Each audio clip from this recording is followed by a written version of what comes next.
Good morning on Wednesday the 14th of April. Richard's enjoying some time off this week, so I'm filling in for him today. One of the things that I've been thinking about recently has been the way that a year ago we were hearing about huge numbers of people tuning in to online church services, and lots of people talking about an imminent revival in the church. But that hasn't really been the case, has it? There have been wonderful stories of people coming to faith, but in fact, it has felt much more of a struggle, as the opposite seems to be true, and people seem to have drifted in some cases. Well, at the 6:30 service, we're about to start a new series next week in the book of Nehemiah. And the situation in Nehemiah is not so dissimilar. Years earlier, the exiled people of Israel were allowed to return home, and there was great hope. This was the opportunity to rebuild their temple and their city and to show the rest of the world that their God was with them. But by the time we get to Nehemiah, they've encountered setbacks, opposition, distraction, and the situation looks pretty bleak. And here are the first few verses of the book where we meet Nehemiah, a Jewish man who was cupbearer to the Persian king. The words of Nehemiah, son of Hakaliah.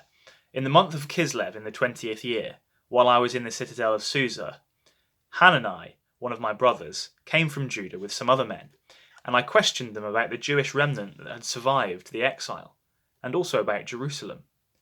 They said to me, "Those who survived the exile and are back in the province are in great trouble and disgrace.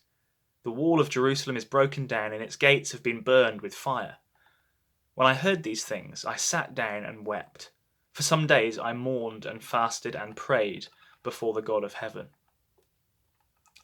In the next verse, we hear Nehemiah's first prayer. When he hears the situation of Jerusalem, his response is to do the most important thing that he can in such times when everything is out of control. He prays to the God of heaven. He recognizes that the things of earth bow to the things of heaven. He knows that the king in heaven is far greater than the king on earth who stands in the way of Jerusalem being rebuilt. And prayer is the secret weapon that Nehemiah uses at every encounter with opposition in the book. Over and over again, he prays and he trusts in God's power to fight the battles for him. And God uses Nehemiah to rebuild the walls of Jerusalem. Spoiler alert. And also to spiritually rebuild God's people living in Jerusalem and the surrounding areas. And Nehemiah is a great example of faith to us as we trust that God will rebuild our world and his church after this pandemic.